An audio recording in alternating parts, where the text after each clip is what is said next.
Hello guys, my name is Christian Bless. You're watching again Solola Bien Real Talk with Miss Congo UK collaboration. I'm absolutely excited because there's a lot of things that we're doing new in Solola Bien, and today we've got the contestants for 2020 Miss Congo UK. Now, over to my right as well, we've got an amazing woman. She is an absolute legend in the community. Maya, how are you? Hi guys. Hello. Thanks, Maya, I just wanted to find out, what do you, obviously, I know you do quite a lot of mentorship with She's King at Miss Congo UK. Can you just tell the audience briefly what it's all about? So for the past few years, Miss Congo and She's King Empire have been working in collaboration. And what we do with She's King Empire is we give this program called the Power and Potential Program, which helps to build young female leaders to take role and position as a woman in leadership, basically. And we run sessions with them every week so that we can help them to progress and know themselves as women, as also know themselves as leaders, future leaders of the community. Awesome. So guys, now obviously I've got stunning, amazing contestants for Miss Congo UK. I want to ask you guys quick questions, right? This is just a general question. Now, obviously you guys are going to be, one of you will be the queen one day. So would you date a Congolese man? Wow. Now, well. Go on, let me start with Brandy.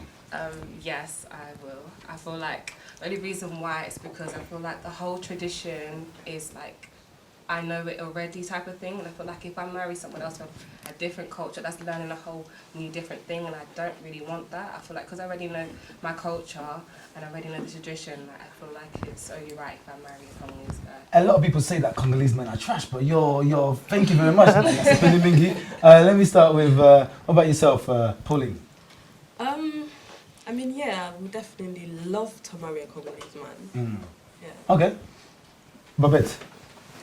And mine is a bit of a yes and no. Yes and no, okay. Because I have dated Congolese men before and the experience wasn't good. Wow. So because I've tried and I don't want to go back there. Wow. But they are good brothers and friends. Brothers and friends. Absolutely friend zone. You would say friend zone completely. Dora? I would say the same as Bobette. I have dated Congolese men in the past and I would be open to it in the future. However, just like I have with other men, I have my standards, and if they met those standards, that would be great. However, the guys I've dated in the past that are Congolese, I did feel like they lacked a lot of ambition and they lacked depth as well. But like Bobette said, they make great friends and they're really funny. No, I'm actually hurt, but no problem. What do we go, Nia? With me personally, I wouldn't date a Congolese guy or marry a Congolese guy because I have in the past and I didn't really enjoy it. And with me, I'm open to different cultures and learning about new people, so I wouldn't mind dating. You're open to new cultures, but you've abandoned your own one. No, it's not that. It's just personally, I've dated Congolese guys and it's... Well, no go. Okay, Mama, Doba. For me as well, it's a no-go. She went straight to the logo. I personally, I don't think there's anything wrong with them as people, but I've seen certain aspects and certain behaviours that I don't think personally as a wife or as a girlfriend I could tolerate. So for me, like Nia said, I'm open to learning different cultures and stuff. I wouldn't abandon my own, but I'd want my kids to still, the culture, carry it on. But it's a no. Yeah, maybe not. Okay, not the problem. No. For me personally, I wouldn't mind, but I am currently with someone that's not Congolese. So and experience is wonderful. Yeah, I'm actually pretty much happy. It's just I haven't bumped into a Congolese person where I could say, I've had a bad experience or anything like that. No problem. Everyone free to their own. Now, guys, obviously, to all the Congolese men, we heard the sister speak. We need to level up. All right. So, Maya. Yes. Maya. Yes. Main question. You want to ask the ladies? I do. So, in our sessions, we've spoken a lot about being a woman, being a Congolese woman and what that means to you, and also aspects of being within the Western world and certain things such as feminism. How does that impact our community? And so the question I would say is, what is feminism to you and how important is it in our society today? Where do we start? Where do you want to start? I would say feminism is just recognizing that both genders or both sexes should have the same rights. I would say feminism, specifically from a female point of view, is uplifting other women, and is also recognizing issues that are stemmed from patriarchal societies. Brilliant. So she's given us a very real definitions of what feminism is. So we understand what feminism is as an actual definition. So now, in terms of your opinion on that definition, because that's what it really is, how does that now apply to our community or to you as a woman? As a Congolese woman, I feel like right now in this, like before we were taken for granted, now it's like we've like recognized our worth, we've been able to portray ourselves in a more positive way, whereas before, like, it was like asking permission to even go out, and now it's like women have their business, like you have, Maya, and other people in the world, like for example, Dora has her own brand. Like back then she couldn't do it, and now Congolese women are actually standing up, and even better, we're standing up together and making a difference. So I feel like even though we're taking like in that count of feminism, we really have taken that in, and we're able to show the world as Congolese women what we can do, and also what we can do as a sisterhood. Amazing. Amazing. Anyone else want to add to that? For me personally, so when it comes to being a feminist, like a lot of people, I feel personally, they get it confused because, you know, they mainly focus on the oppression side of being a feminist, but they don't focus on the like us as women, like our responsibility as women, like, because we talk about we wasn't allowed to do this, we wasn't allowed to do that, wasn't allowed to do X, you know, but what are we doing now ourselves as women? Because some women I will hear, they'll talk about, oh, you know, women can't do X, Y, and Z, but you're sat at home all day not trying to make a difference in yourself. So I feel like, especially when it comes to feminism, we need to look at the aspect of our role as women in feminism in general, because I feel like sometimes it gets lost in translation or along the way. I like that. So the concept of having responsibility with the idea of power, the power of being free, really. Okay. And what would you say then within women, because someone mentioned sisterhood, how does sisterhood work in regards to feminism? Because feminism is about the equality of women, let's say, in regards to men, but then how does that work within the sisterhood then? Empowering each other and not making like lowering another one. So like you have an idea, I have an idea, we can combine it and make it great. Can I ask you a question? So just a show of hands here, how many of you here will call themselves a feminist? Yeah? Oh good, this is good. Nia, you wouldn't call yourself a feminist. Can you tell me why? Whilst I was growing up, I kept hearing the word feminist, and I literally didn't understand the word feminist. I really need you to speak a bit louder, yeah? Okay. When I was growing up and I heard the word feminism, I never really understood it. But after going to Yamaya's class, I kind of got an understanding about it. But I wouldn't call myself a feminist, but I do believe women should empower each other. So, and just going off what Bobette said, I feel like as a feminist, even as a woman, I feel like you should uplift other women as well, because I see a lot of times, sometimes, like, women against other women, and it's not good, because it's like if you're letting that happen, you're letting, for example, men can have the spaces. But can I ask you a question? You said that you will not call yourself a feminist. Yeah. Why?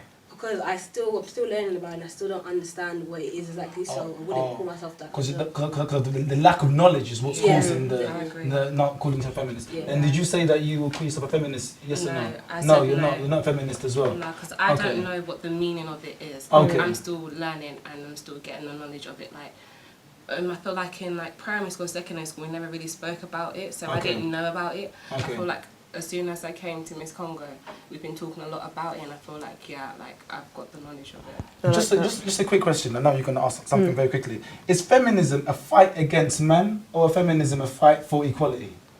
Let's let Pauline answer this. In terms of that question, I feel like women should really be in that space where they are feminists, because just because a lot has happened throughout history, and if we're looking at it within the Congolese community in Congo as it is, you know, women go through a lot, and there is nobody sort of speaking for women.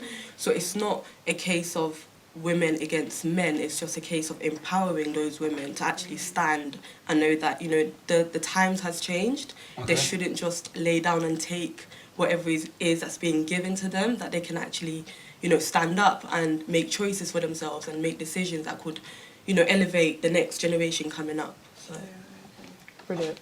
Okay. Anyone else want to add to that? I want to say something. I think based on the basic idea that feminism is just a fight for equal rights from both sexes, I think everyone should be a feminist, because that is the basic meaning of it. And I know sometimes what we might see on social media and on the media of like extreme feminism, and there's extremists in everything that you look at, in every type of society and every group, but the basic idea of feminism is believing for equality on both sides. And I feel like that's something you can't really disagree with. And if you believe in that basic idea that everyone should be equal, then everyone's a feminist. Great. So what would you say is scary about proclaiming being a feminist? Like, is it sometimes it feels too harsh to be like, oh my God, I'm a feminist? Like, what is it that worries you about saying that, you know, I'm a feminist? Because if everyone here, from what I understand, agrees on the equality of women and men in society, let me just get a hands up on that actually. If you believe in that, do you believe in that? That women and men are equal? Yeah. Should be equal? Should be equal, sorry? To some extent. To some extent. Oh, yeah, let's talk about the extent. What are the extents? Equal, but not the same. There's that phrase, right? So explain to me, what's the difference between equal but not the same? I feel like to some extent, work-wise, I can give like a definition with work, how they say in some workforces that men get paid more than women. I don't feel like that's right. If the same work has been put in on both sides, that's when I'll say, you know, that should be equal. Because who is a man just because he's a man, he should get paid more than a woman if she's put in equal work inside. Where I would say we're the same, but not the same, is like, you know, we're all brought into this world, and men and women, we both have our roles. So as a woman, we're naturally caring, loving, providers, and we are the one that builds our home. And as we will say for men, they're providers in a way where they're more seen, you know, they bring in income, look after their family, but the women are like the root. And just Oh, that's interesting. So the man is the one that brings in the finances. Is that well, what you say? both do, but I'm just saying that how we would look at it. Yeah. You know, if you're, because I'm very traditional, right? Okay. And like, you know, someone of like strong morals and stuff like that. So tradition. So the man is the provider. Yeah, I feel like the man is a provider to an extent. And is the man the leader of the house? Well, if the man's the leader, yeah, to an extent, yeah. I feel like, the man's the leader of the house. He's the leader of the house to an extent. Okay, we got something, but the problem is we have to come to an end here. I want to know what you guys have to think. Yeah, is what's your thoughts on feminism? You know, some people don't understand the idea of feminism. You know, is there a confusion of what feminism actually is? And would you call yourself a feminist? Or is there an issue with feminism in the Congolese community? See, today we just try to touch the periphery, and I'm sure we're going to have more opportunities for us to delve down in a bit more deeper. Do not forget, guys, I know we've got the final of Miss Congo UK. It's on the 29th of February. Yep. What do you have to say to those that are thinking of potentially coming or who don't know about it? Honestly, this brand has been growing for the past 10 years. So I feel like this year is so important because for Miss Congo, which actually is one of the longest running events in the Congolese community, it's very important for the community to come together and just see how far we've come in regards to celebrating womanhood, celebrating now manhood as well within the brand. So I feel like this year, especially with the new ladies that we've got, it's gonna be a spectacular one. It's a gala dinner. It's gonna be nice and fancy. So everyone come in your robe, a little robe, you know, dress up, look amazing. But yeah, we're really excited about just looking back at the 10 years. Like 10 years, that's a long time to really like keep something going in our community. So I would really, really encourage everyone to make sure you're there. Fantastic. And I'll also, you know, thank you guys. You guys were absolutely amazing. And quick show of hands if you think you're going to win Miss Congo UK 2020. Better put your hand. Your confidence. That's right. And guys, this is a disclaimer, yeah. I want the whole world to hear this. Christian Bless is a feminist, okay? Wow. Don't forget to comment, like, and subscribe. We're Solola Bien, and I'll be back next time. Thank you very much, and bye-bye. Well done, ladies.